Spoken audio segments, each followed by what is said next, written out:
Yes, team. Welcome to another episode of the Total Mental Performance Podcast. I am very excited for today's episode. We've got one of my one-to-one clients, Alex Bell. He's the founder of A2B Solutions. Um, and I sprung this on him. And I gave him 24 hours to jump on. And he was like, oh, it makes me uncomfortable, but I'm going to do it anyway.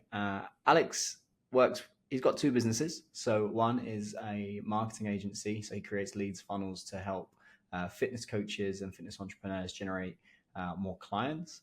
And on top of that, he's got a really strong business in the home improvements market as well. So he's helping those companies scale right up to between 7 and 8 figures too. And this journey with Alex is been for me really inspiring.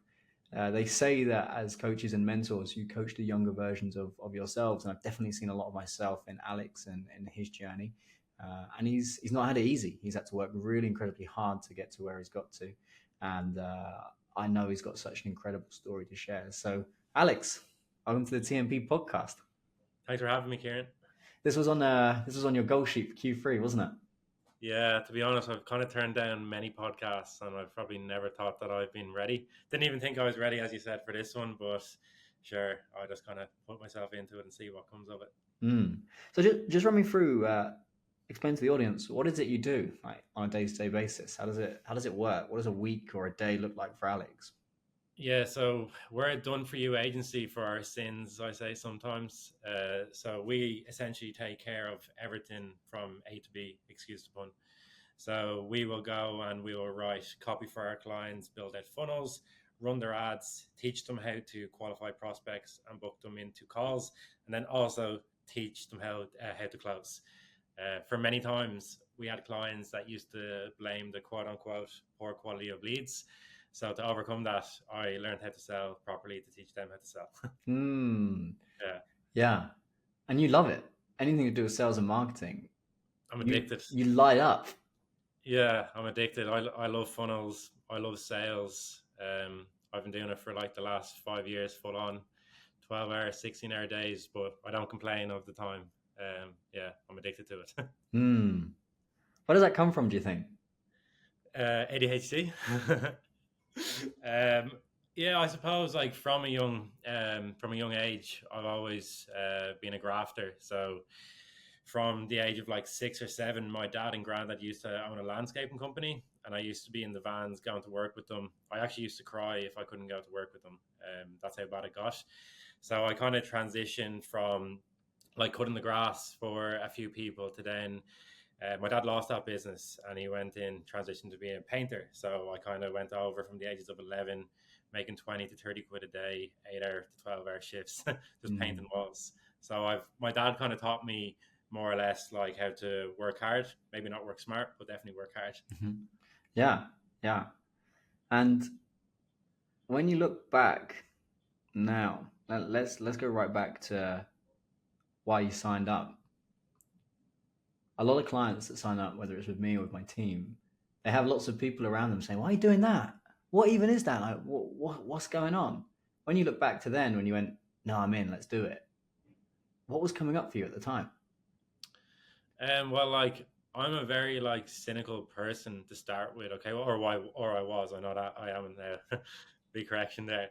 But yeah, kind of when it comes to like mindset work or kind of self-care books, I was always kind of saying, that's not really for me. Like I don't really believe in any of that stuff, and anyone that kind of maybe rants or raves about it, I kind of would question them. So I was kind of at my wit's end, to be honest, with regards to like the business and to how my personal life was going. So I said, you know what, I've nothing to lose. And I heard so many good things about TMP. I think I was referred by multiple of your clients to yourself. It's also important to note before that, like I think why I was cynical is because I had tried other alternatives. So I had tried cognitive therapy, and then that worked for a while. It stopped working. That's when my dad died. I tried it. Maybe 5 years down the line, I went to a therapist, and that was just completely like awful. Awful. So yeah, I think you were my last resort. Okay. Yeah. So what you'll find for us is that our clients often struggle to connect with therapists. Now, we're all qualified, me and my team are all qualified in various different forms of therapy. There is a therapeutic process required to achieve elite level performance, but most therapists are working more on mental health. How can I help you feel okay? Whereas we're not just interested in how you can feel okay, how good can you feel?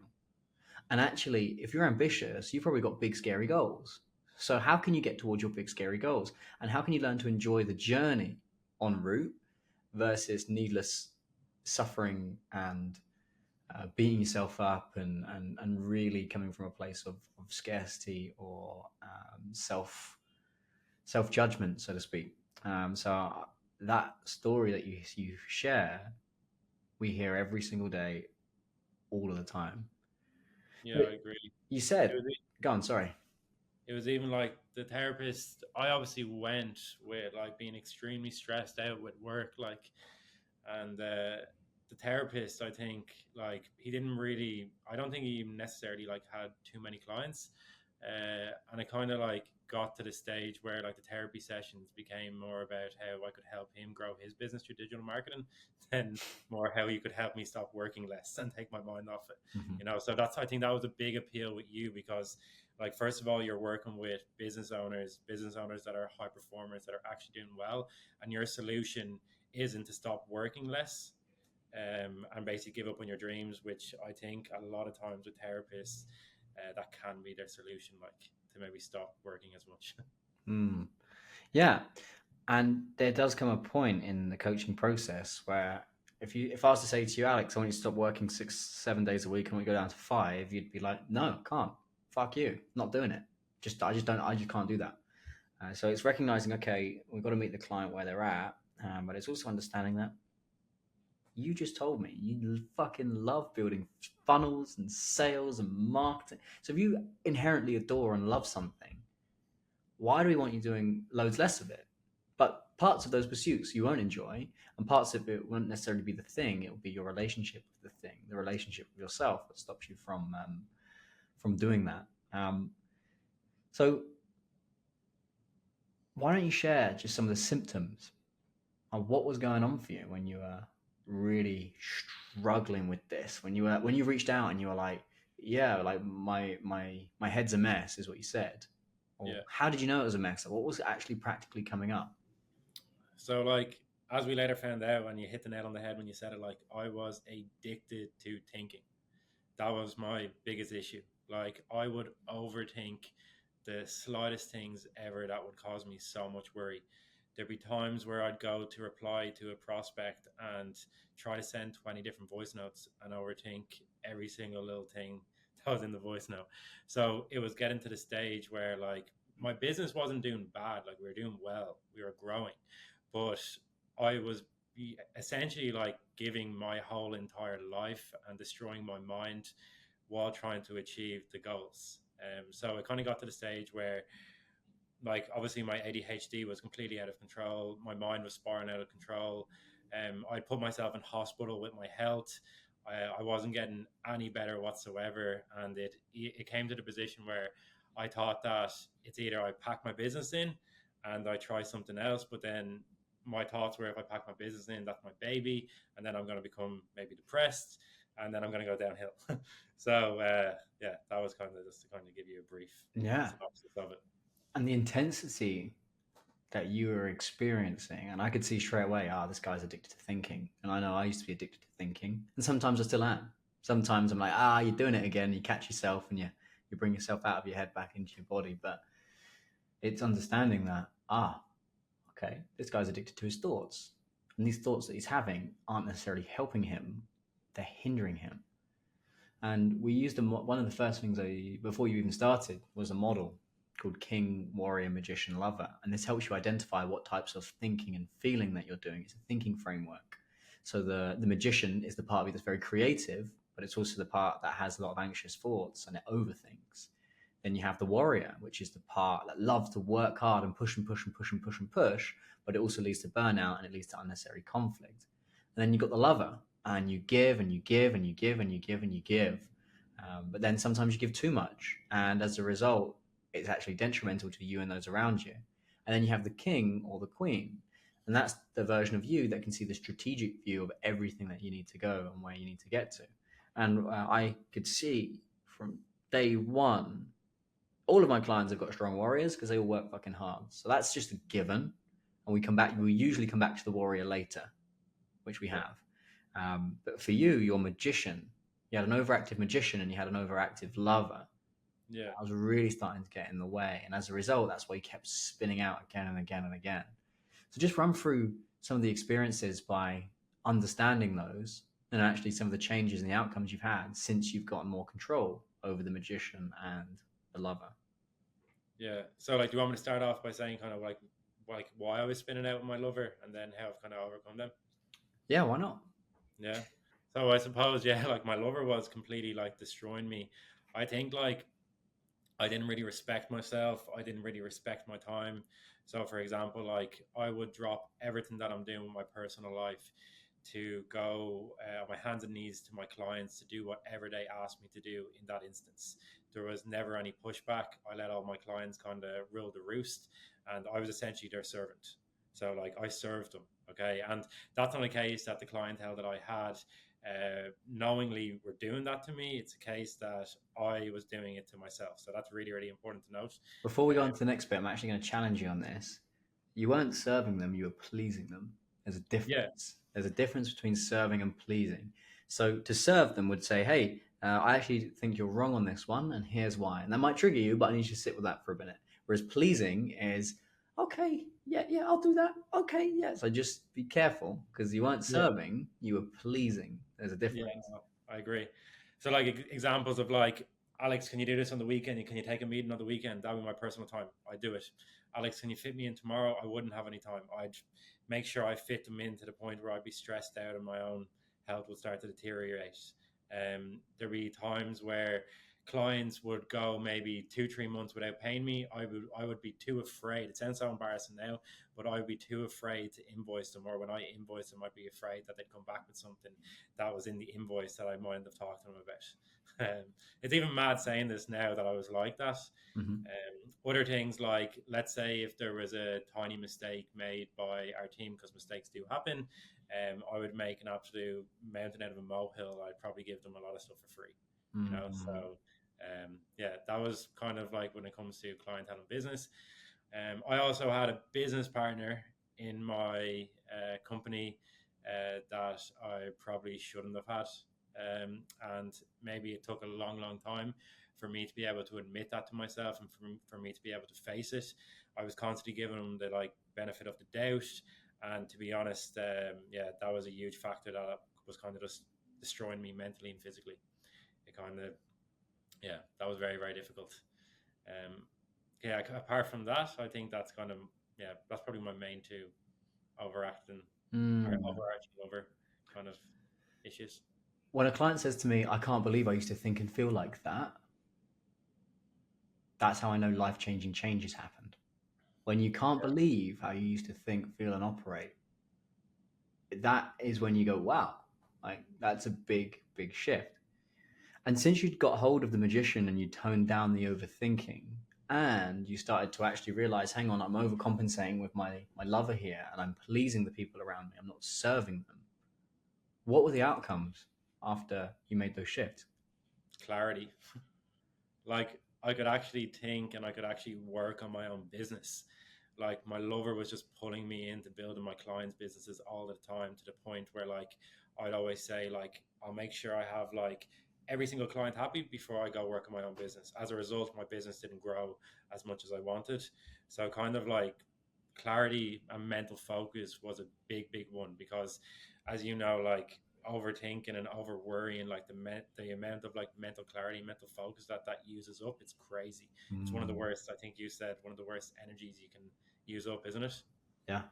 Yeah. So that was yeah, that was pretty big.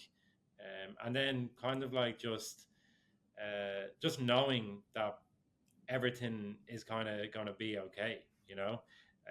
That like over the last 3 years, like I would constantly worry, like, oh my god, is that client going to leave because of that? And just having the confidence and like kind of my own self-worth to know like it's grand if they leave, I'm just going to have another one to replace it, or just kind of keep growing, you Mhm. know.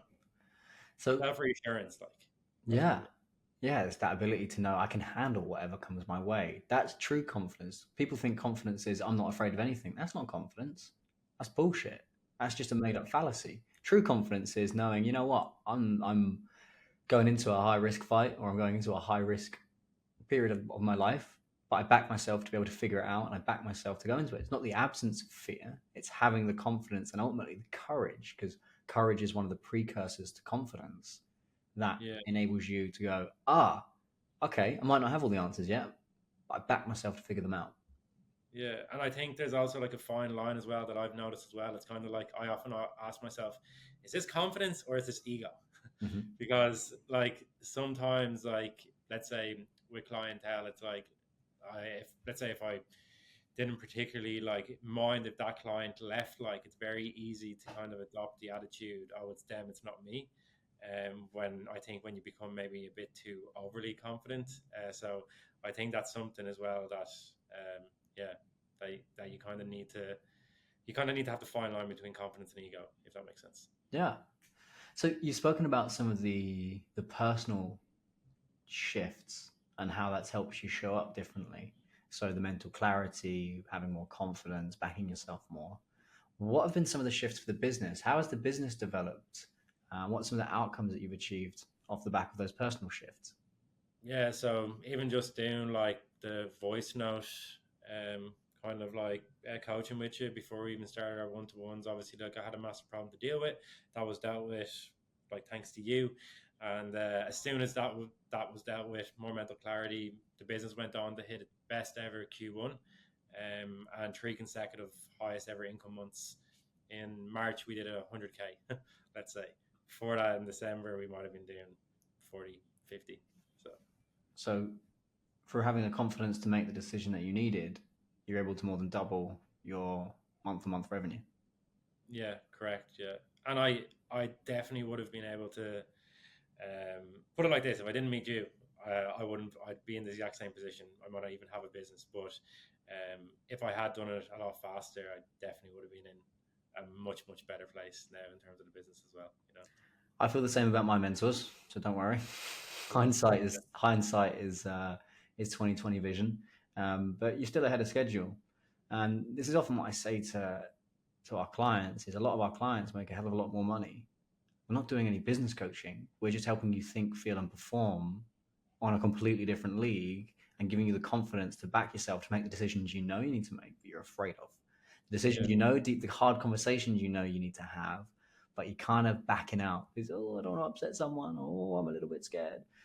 But once you get out of your own way, and it sounds very cliche, but once you do, and you have the backing, the confidence, and the courage to handle whatever happens, that's where you start taking more risks. You start making better decisions, and the financial outcomes you're looking for starts to increase. So, Yeah. um, I think you said like the worst place to be is maybe, and I was maybe land for like the last 3 years.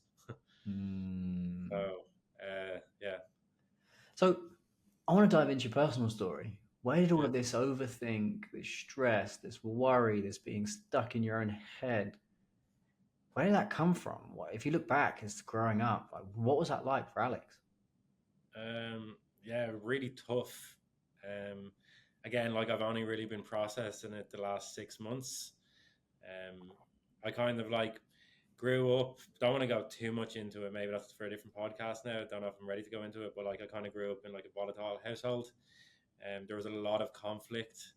Um, so like only when I was maybe in like coming out of primary school, going into secondary school, and kind of seeing my friends' households, that I kind of realized that like holy shit, like why is their life like this, and why is my life Mm, like the way I'm living my life? So it was just filled with like anxiety, and I was just constantly in my own head from a young child.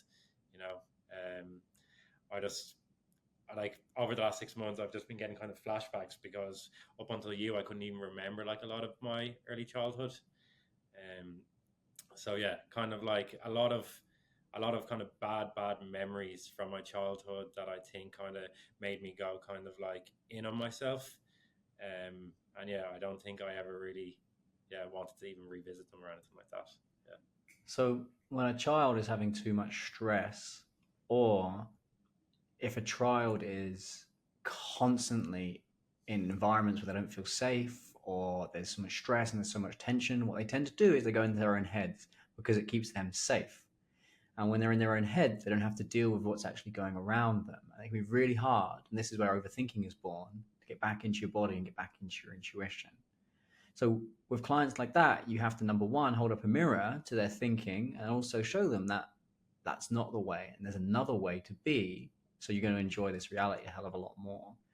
So if we think about little Alex, he had so much stress, so much worry, so much anxiousness. I'm not surprised he went up into his head, because he's trying to disassociate from what was happening. And Yeah. I remember in our early conversations, you played it all down. Oh, yeah, but everyone's had it hard, or yeah, but it don't really matter, or yeah, but like it's just a sub story, and you were judging that kid, you were judging him, and you were repressing that because you weren't ready to go in there.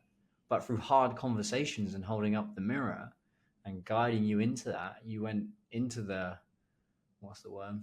You went into the fire, and you're like, okay, this is kind of scary and uncomfortable, but like, let's go. And it's only as you start to process that, I noticed some distinct shifts within you. And it is your whole way of being comes back to Yeah. childhood.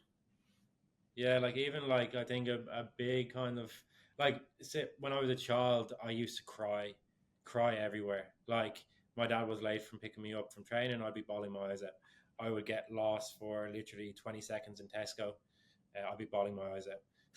I one day my mum and dad were actually called to the principal's office because um, they were going away to America, and I thought I had watched National Discovery like a week before about planes blowing up in the air and crashing, and I thought that was going to happen to them. So I spent the whole day crying, just overthinking that. Like from I think I was in like first or second class, Mm-hmm. so I was just riddled with anxiety, and I used to just cry as a kid about absolutely everything, to the point where like my extended family probably hated me having me over at events because I used to just cry. Right. But the thing is, then what I want to say is like, then maybe like when I was of an age where like I kind of stopped crying, I never cried again, ever. Yeah. Like even when at my dad's funeral, like never cried. So like, and that's because everyone used to tell me to shut the fuck up crying, Alex. Mm.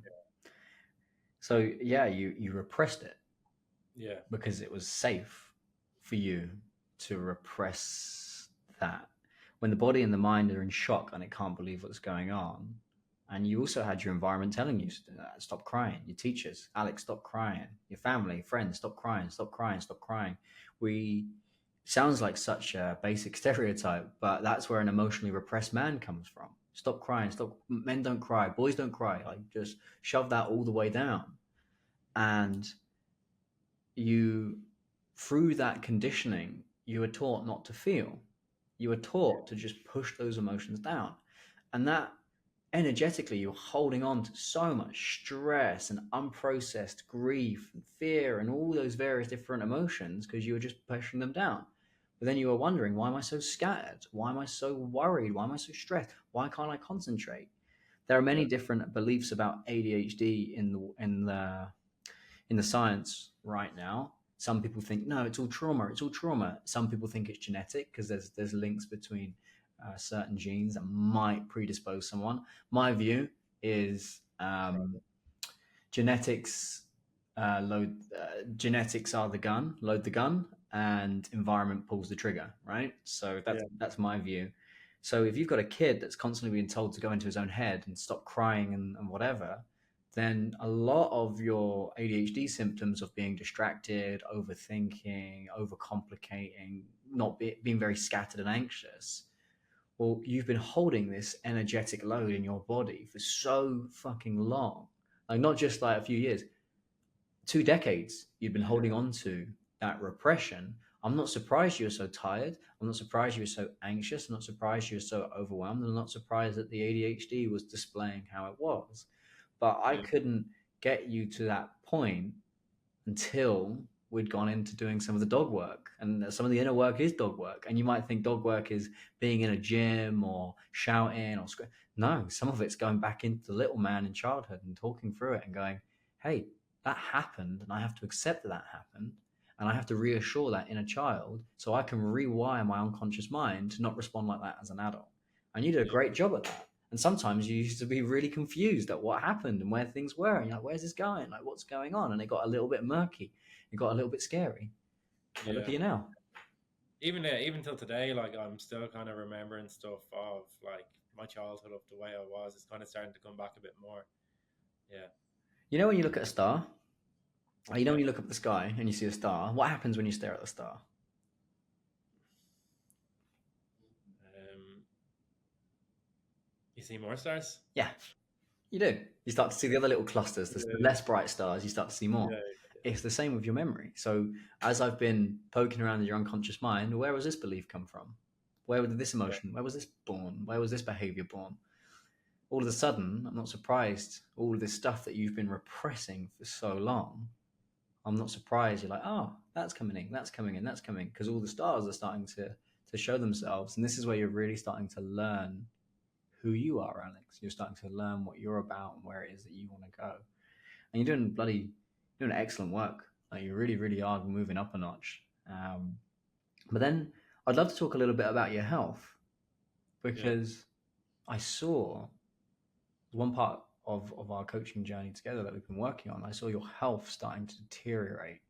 And there was a point where you was kind of ignoring it. There was a lot of beliefs you'd picked up from the world. And it was putting you in a bit of a bad space. Would you be open to going into that? Yeah. So firstly, like from a young age, I was like diagnosed with like an autoimmune disease called Behçet's, or some people pronounce it Beckett's. And I used to use that as kind of an indicator of when to slow down. So that's the first thing you all need to know. So I've been hospitalized with it twice when I've kind of pushed the button to the max. But I recently, like, I've probably been in remission, because when I get too stressed or when I get too overworked, I start to get these spots and blisters all over my body. They stayed away. Um, Fatigue wasn't bad before. I couldn't even basically be able to get out of bed. So I more or less was in remission with that, and I kind of just basically, like, yeah, I worked myself into the ground. That's the easiest way to put it. So after having like our highest ever income month, yeah, I worked like a dog to get there, and I basically gave everything that I possibly could. I exhausted my body of nutrients, of going to the gym. I wasn't exercising, and yeah, I just was sedimentary for maybe 2 months straight. So I ended up putting myself into a hole again. Sometimes you kind of got to let clients learn the lesson, and sometimes you'll be very hard with them. And I remember us having borderline conflict calls where you're like, yeah, but Kieran, I've got to learn just to put, I don't know if you remember these calls, but I remember them. And you're like, yeah, but I've got to learn to just push through it. And well, if I want to be a multi-millionaire, I've just got to deal with this, and I'm just going to have to do this and do this and do this. And I said, okay, all right, well, just humor me, Alex. Like, if you continue like this for another year, what's going to go on? Well, isn't that what I've just got to learn? And this is where therapists can back off. They get a little bit Yeah, intimidated and they get a little bit scared, particularly when you have ambitious clients that have really strong beliefs. On the flip side, sometimes performance coaches, they go the opposite way. They go a little bit too hard and it doesn't really make sense. They're not connecting with the client. So you have to fearlessly coach, and you can only really do this if you know your stuff and you have the experience to do that. But you have to have that. And I don't know if you remember, there was one call in particular where I pulled up a massive I use something called Mind Node. So you can visualize the client's thinking and their feeling and their behaviors and their outcomes. And I pulled out this massive thing about, okay, well, this is where you are going and this is where you can go and this is where this. And it was almost like there was a cognitive dissonance where you weren't willing to accept. And then there's this one moment where the penny dropped and you went, maybe I can't do this like this forever. Can you remember that call? yeah, definitely. Like you were just basically saying, like, Alex, like you're going to be in business for maybe like 3 or 4 decades. It's the marathon, not the sprint, you know. And that's when it did click. It's like, Alex, you die, the business dies. That's what I journal that every time now. Alex, if you're dead, your business is dead. So slow the fuck down, you know. But I think, like, to add to it as well, like it's all the bullshit that you see of all the alpha motivation Instagram porn that you see on like the internet these days, about like founders more or less kind of coming out and being on podcasts, you know, and saying like you just have to keep pushing through. Like the people that get to the top, they're not slowing down, they're not moaning, etc. So I kind of like adopted that mentality, like stupidly, Mhm. and yeah, it got me to a point where I actually thought I was dying. You know, like the pains, like burnout isn't fun at all. Like it's quite worrying. Mm. It is quite worrying. It's why I do what I do. Burning out. At one point, I was on the England men's boxing talent program. I was trying to launch a technology business called Make Weight, and I was hiring salespeople for Samsung part time. And I burnt myself into the floor. I ended up with an eating disorder, depression, anxiety. Tried to take my own life, and my ambition nearly destroyed me. So Yeah, that's why I do what I do, because when I can observe others and I go, if he continues down that might destroy him too. So that's why when we had that heated discussion, I could look you in the eyes with dead certainty and say, Alex, you're going to fuck this up if you're not careful. And here's where you're going to go, and here's where you're going to get to. But a lot of people don't have that experience. That it's harder for them to connect with those types of clients. So ambition can be a great thing, and I don't care who you are. When you're starting out and you're building something from the ground up, you've got to fucking graft. You've got to work hard. There are going to be sacrifices. There's no, when you're starting out in your first year, your second year, you got to roll your sleeves up and you got to get messy and you got to get dirty and you got to go, oh, like this is really hard. But there does yeah, come a point where that isn't going to serve you, and that level of thinking and feeling isn't going to take you up to the next league and to the next level. And that isn't just financially, but that's also personally. But when you can have that flow and that momentum, and you're creative and you're confident and you're strong and you have energy, that's where you do your best work. And when you do your best work, you get the best results for your client, for your product, for your service, for your team. And next thing you know, the team start building what it is that you're trying to do. And next thing yeah, you know, wow, it all converges. But sometimes you have to put yourself in the darkness. And there's a lot of coaches, entrepreneurs, founders that don't actually have the opportunity to have somebody in their corner as they're reaching that, to tap them on the shoulder and go, hang on, are you sure you want to go there? Is that really the answer? But you did it. And yeah. that call could have gone one of two ways. You could have said, fuck you, Kieran, I'm going my own way. Support me on my own way.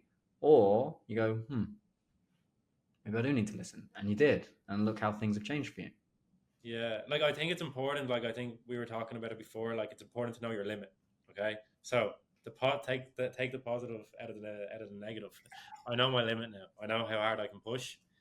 Um, but like the other thing, like I kind of want to say, like I think some people say that they're burnt out, and this is really important to know. Like over the last 2 years, there's been several times where I thought I was burnt out, and I thought I was experiencing being burnt out. Yeah, but then like only 2 3 months ago, when I actually was burnt out, I turned around and I was like, okay, this is definitely what it's like to be Mm. burnt out, because you can't do anything. I couldn't think straight. I had mental fog for like weeks. I couldn't sleep. I just felt like I lost control of absolutely everything. So yeah, I think I think like a lot of people would say to me, it's like, oh, I don't know if I'm experiencing burnout or not, but I don't know if you would agree, but I think you know when you're experiencing burnout. There's levels, right? So Yeah, is it burnout or is it fatigue? It's something that I ask my clients when they say, I'm burnt out. Are you? Or are you just fatigued? I mean, if you took 4 days off and you rested and recovered, how would you feel on Monday? Yeah, I'd feel good. If you took 4 days off, how would you feel? I'd still be done. It's not long enough. Okay, well, maybe you are kind of reaching yeah, that place. I mean, and some of the challenges when as you go through the levels, sometimes when you have such a low point of reference. So for me, it was not leaving my parents' house. This was the real end of burnout for me. There was a period where I wanted to crash my car into the side of the road. I was going to do it. I was driving a little Hyundai Getz at like 110 miles an hour. And anyone doesn't know that car, it shouldn't be driving that fast. And the thing's shaking. I want to smash into the side of the wall. And I was going to do it. And I was like approaching the wall. And I don't really know what it was. There was just a voice. It was like, not today. I was like, what the fuck was that? Don't know if it was made up in my mind. Don't know if it was, I don't know, a spiritual being, but I heard it. And right as I was coming out, I didn't. And I kind of missed, like, it was around a bend on the A1M. So I kind of didn't do that. Pulled up in a parking lot. Was binge eating on sweets because of the eating disorder, and I was shaking. And I called my mum and I said, I need you to come and pick me up and help me. So she took me shaking and took me home. And I didn't leave my parents' house for 2 weeks after that. And I was struggling to have the energy and the motivation to go and brush my teeth. Like brushing Yeah. my teeth was an achievement. So sometimes, and not everybody gets to that level, that's why I do what I do. But sometimes the when your reference point is so low, like that for me is burnout, right? Like not wanting to Yeah. be on the planet anymore. But sometimes now I have and this can happen to high performers. You reference, well, I'm nowhere near that anymore, and that was really bad. Yeah, that's fine, but that's not functional. That's not optimal. You're not here to survive, buddy. You're here Yeah. to go up through the levels. So Yeah. if you have a real low point, sometimes you can get trapped. You can get trapped in, but I was so low, or I was so in such a bad place.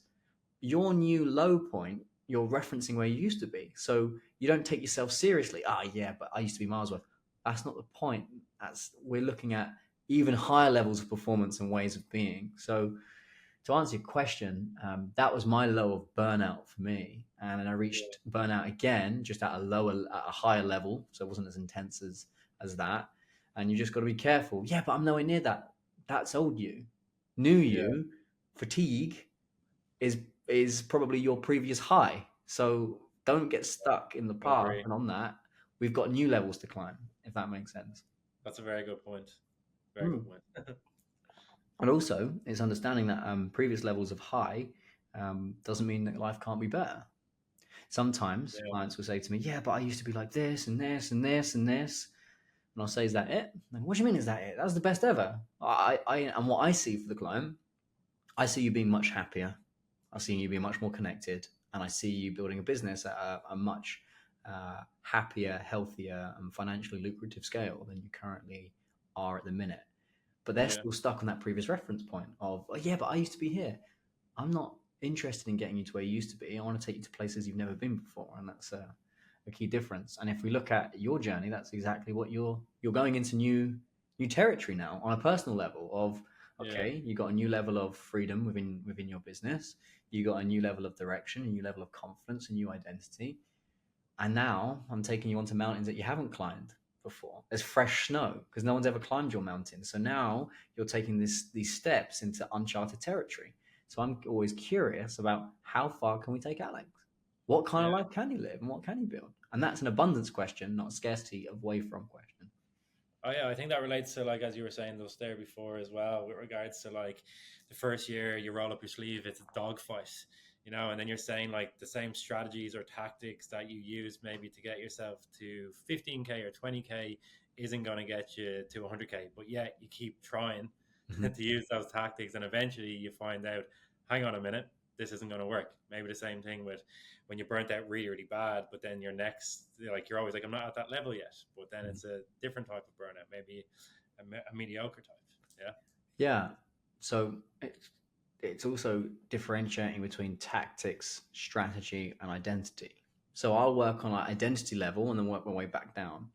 So tactics are, hey Alex, you're stressed and overwhelmed. I want you to use this journaling technique. That's a tactic. Yeah. Strategy. Okay. Uh, we know emotionally Alex needs to work on this bit. He needs to adjust his structure and he needs to put some journaling practices in. And if we go in that general direction, we're going to see some upward trends. Identity is, oh, Alex isn't feeling enough. Oh, Alex has a belief that he has to be like this if he's going to be successful. Or Alex doesn't see himself at the level of confidence that I see him being able to achieve. So it's changing the individual's beliefs and changing who they think they are as a person so their central nervous system can handle a new level of success, a new way of thinking, a new way of being. And then you go down into strategy. Right, Alex needs to make some changes across personal, professional, physiological, these various different areas. And then you come back down to the tactics. And Yeah. often there is a difference between a top strategist and a top tactician. And it's not that there's a hierarchy. You need tacticians, you need strategists, but it's identifying the difference between the two. So for you, we changed your identity, which then changed your strategy for your personal management and the way in which you show up and think and feel. And now you're looking at your current set of tactics and your tools, and you're going, well, hang on, those tools aren't the tools that are going to take me up a level. But then if we look at your emotional way of being, you're realizing, the way that I thought and felt to take the business to that level isn't the level of thinking and feeling that's going to take me up to this level. And that's exactly Yeah. what we spoke about right at the beginning. I said to you, Alex, you've done a great job to get here, but that's not going to cut it if you want to double this business.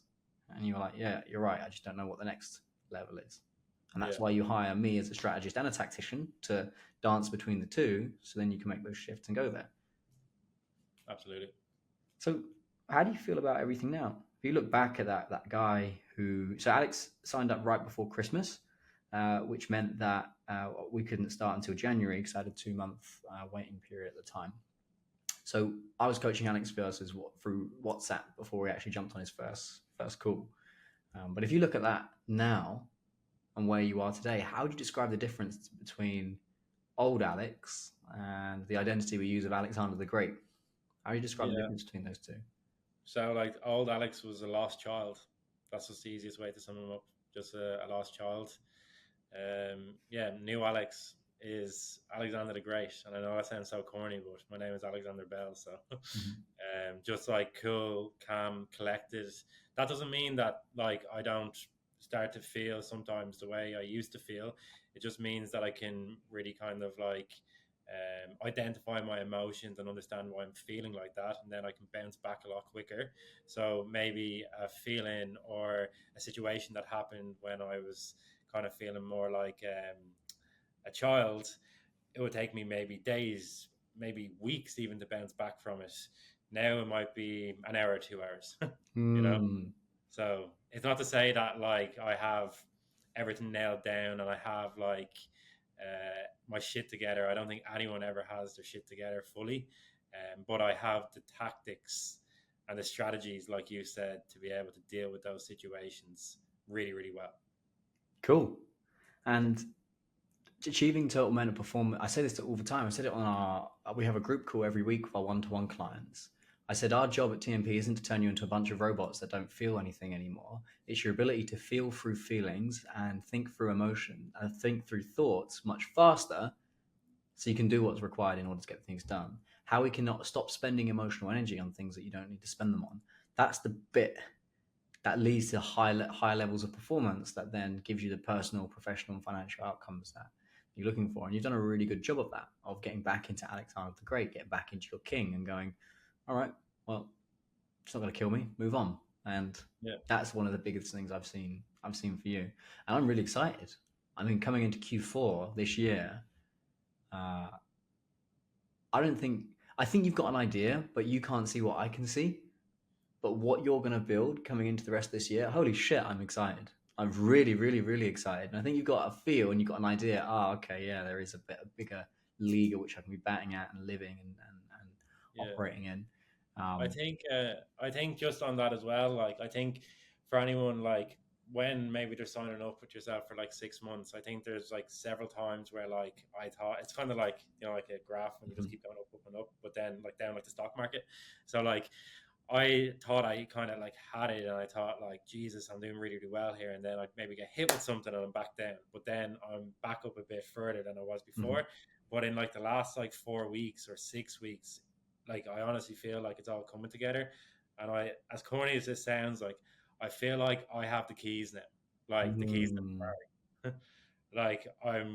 I especially even after kind of getting my ADHD under control, I feel like I can go really, really, really far now that I have the tools to be able to do so.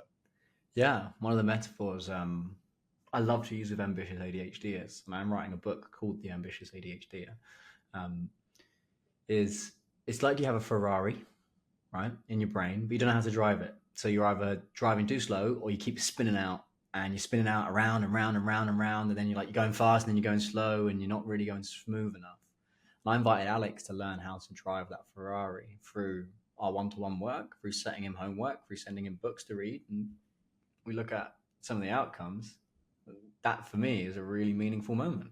I feel like I've got the keys now because that's something we've been working on from day one. How can we teach Alex to drive the Ferrari? Not only have you learned how to drive the Ferrari, it's your Ferrari. Yeah. You've owned the Ferrari. How beautiful is that? Yeah, and I think if I lost a Ferrari, I'll be able to get the Ferrari back and more Ferraris. Yeah. That's the thing. Like I think we were talking yesterday, and it's like before. I think like if you ask me, Alex, like, would you be willing to kind of start fresh and start it all again? I'd say, fuck no, that was way too painful, and I don't know if I'd be able to do it again. I don't know if I'd have like the mental clarity or even the want to do it again. Now I'll do it all day long. You know, Beautiful. all day long.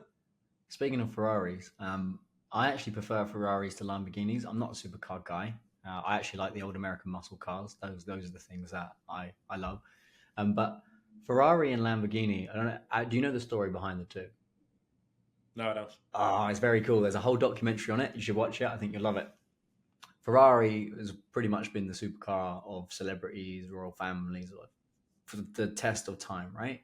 Yeah, Lamborghini used to make tractors.